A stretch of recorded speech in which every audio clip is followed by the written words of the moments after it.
अमृत की धारा है धारा, जो देती दुखों से किनारा। ओम शांति। मुरली मंथन हम 4 हिस्सों में करेंगे। ज्ञान, योग, धारणा और सेवा। ज्ञान मंथन आसान करने के लिए उनको 7 हिस्सों में बांटा गया है। पहला है परमात्मा, दूसरा है आत्मा, तीसरा है त्रिलोक और त्रिमूर्ति, चौथा है कल्पवृक्ष, पांचवा है सृष्टि चक्र, छठा है सीढ़ी अथवा भारत के उत्थान और पतन की कहानी, और सातवां है गीता और गीता के भगवान। आज 7 सितंबर 2020। आज के मुरली में बाबा ज्ञान में परमात्मा, आत्मा और सीढ़ी अथवा भारत के उत्थान और पतन की कहानी इन विषयों पर समझाते हैं। आज के महावाक्य है, मीठे बच्चे, बाप आए हैं तुम पुराने भक्तों को भक्ति का फल देंगे। भक्ति का फल है ज्ञान, जिससे ही तुम्हारी सद्गति होती है। ज्ञान में पहले है परमात्मा। परमात्मा एक ही है, ऊंचते ऊंच भगवान, फिर सब है आत्माएं, बच्चे। बाप को ही ऑलमाइटी अथॉरिटी कहा जाता है। वह बाप, टीचर, गुरु तीनों हैं। वह ज्ञान के सागर है। यह ज्ञान कभी और कोई दे न सके। सर्व के सद्गति दाता एक है। बाप क्रिएटर भी है। तुम बच्चों को क्रिएट करते हैं, अपना बनाया है। डायरेक्टर है, डायरेक्शन भी देते हैं, श्रीमत देते हैं, फिर एक्ट भी करते हैं, ज्ञान सुनाते हैं। यह भी उनकी ऊंचते ऊंच एक्ट है। तो ड्रामा के क्रिएटर, डायरेक्टर और मुख्य एक्टर हो गए। दूसरा है आत्मा। हम आत्मा हैं, न कि शरीर। आत्मा ही शरीर में प्रवेश करती है। एक शरीर छोड़ दूसरा लेती रहती है। आत्मा नहीं बदलती, शरीर बदलता है। आत्मा तो अविनाशी है। तीसरा है सीढ़ी अथवा भारत के उत्थान और पतन की कहानी। बाप आए हैं बच्चों की पुकार पर। यह पुरुषोत्तम संगम युग है, जबकि सारा विश्व पुरुषोत्तम बनता है। उनको कहा जाता है अमरपुरी। यह है मृत्युलोक। मृत्युलोक में आसुरी गुण वाले मनुष्य होते हैं। अमर लोक में दैवी गुणों वाले मनुष्य है, इसलिए उनको देवता कहा जाता है। 5 विकारों में फंसे हुए हैं, तब गाते हैं, दुख से आकर लिबरेट करो। कोई एक सीता को नहीं छुड़ाया। बाबा ने समझाया है, भक्ति को सीता कहा जाता, भगवान को राम कहा जाता, जो भक्तों को फल देने आता है। इस बेहद के रावण राज्य में सारी दुनिया फंसी हुई है। उन्हों को लिबरेट कर राम राज्य में ले जाते हैं।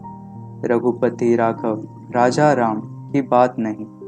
वह तो त्रेता के राजा थे। सीढ़ी उतरते उतरते नीचे आ गए हैं। पूज्य से पुजारी बन गए हैं। इस समय कोई एक भी पूज्य हो नहीं सकता। ऊंचते ऊंच भगवान पूज्य, फिर है सत्युगी देवताएं पूज्य। पहले पहले शिव की पूजा होती है। वह है अव्यभिचारी पूजा। वह सतो प्रधान, फिर सतो, फिर देवताओं से भी उतर कर जल की, मनुष्यों की, पक्षियों की आदि की पूजा करने लग पड़ते हैं। जैनियों में भी किस्म किस्म के होते हैं। उनमें फिर कोई नंगे भी रहते हैं। नंगे बनने का अर्थ नहीं समझते। भगवान उवाच है, नंगे अर्थात अशरीरी आए थे, फिर अशरीरी बनकर जाना है। आत्मा पाठ बजाने आती है। झाड़ वृद्धि को पाता रहता है। नए नए किस्म के धर्म इमर्ज होते रहते हैं। मुहम्मद बाद में आए हैं। पहले है इस्लामी।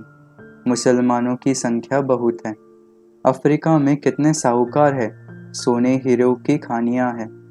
जहाँ बहुत धन देखते हैं तो उस पर चढ़ाई कर धनवान बनते हैं। क्रिश्चियन लोग भी कितने धनवान बने हैं। भारत में भी धन है, परंतु गुप्त, सोना आदि कितना पकड़ते रहते हैं। धर्मों में पूछ तो तुम्हारा ब्राह्मण धर्म है, जिसका किसको पता नहीं है। कलयुगी ब्राह्मण भी बहुत हैं, परंतु वह है कुख वंशावली। प्रजापिता ब्रह्मा के मुख वंशावली ब्राह्मण, वह तो सब भाई बहन होने चाहिए, फिर शादी भी न कर सकें। सिद्ध होता है वह ब्राह्मण ब्रह्मा के मुख वंशावली नहीं है, सिर्फ नाम रख देते हैं। वास्तव में देवताओं से भी उच्च ब्राह्मणों को कहेंगे चोटी है ना। यह ब्राह्मण ही मनुष्य को देवता बनाते हैं। पढ़ाने वाला है परमपिता परमात्मा, स्वयं ज्ञान के सागर है। तुम हो संगम युगी, तुम्हारा जीवन अमूल्य है, देवताओं का नहीं, ब्राह्मणों का अमूल्य जीवन है। तुम्हारी है सच्ची गीता जो बाप सुनाते हैं। तुम ऑलमाइटी बनते हो, विश्व के मालिक बन जाते हो। तुम्हारे राज्य को कोई छीन न सके। उस समय और कोई खंड होते नहीं। यह सृष्टि चक्र फिरता है, 5000 वर्ष का यह चक्र है। सारा चक्र बना है धर्मों पर। यह है वैरायटी धर्मों का झाड़। यह झाड़ है अंधों के आगे आईना। अभी तुम सर्विस करते हो तो तूफान लगते हैं, और धर्मों में तूफान लगने की बात नहीं रहती। उनको तो ऊपर से आना ही है। यहाँ तुम्हारी स्थापना बड़ी वंडरफुल है। पहले पहले वाले जो भगत हैं उनको ही आकर भगवान फल देते हैं अपने घर ले जाने का। यह किसको पता नहीं है कि बाप स्वर्ग का भी राज्य भाग्य देते हैं। सन्यासी चाहते हैं मोक्ष हो। मोक्ष को वर्षा नहीं कहा जाता।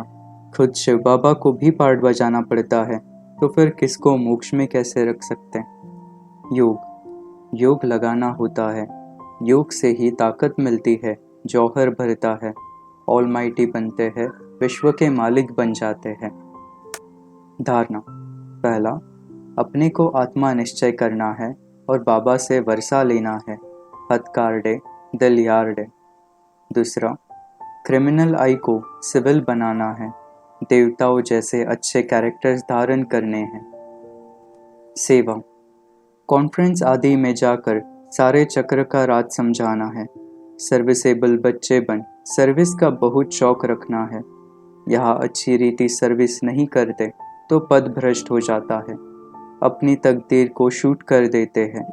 अपने पर भी और दूसरे पर भी रहम करना चाहिए। मनुष्यों को देवता बनाने की सेवा करनी है। वरदान। संकल्प और बोल के विस्तार को सार में लाने वाले अंतर्मुखी भव। व्यर्थ संकल्पों के विस्तार को समेटकर सार रूप में स्थित होना तथा मुख्य आवाज के व्यर्थ को समेटकर समर्थ अर्थात सार रूप में ले आना, यही है अंतर्मुखता। ऐसे अंतर्मुखी बच्चे ही साइलेंस की शक्ति द्वारा भटकती हुई आत्माओं को सही ठिकाना दिखा सकते हैं। यह साइलेंस की शक्ति अनेक रूहानी रंगत दिखाती है। साइलेंस की शक्ति से हर आत्मा के मन का आवाज इतना समीप सुनाई देता है जैसे कोई सम्मुख बोल रहा है। स्लोगन। स्वभाव, संस्कार, संबंध, संपर्क में लाइट रहना अर्थात फरिश्ता बनना। ओम शांति।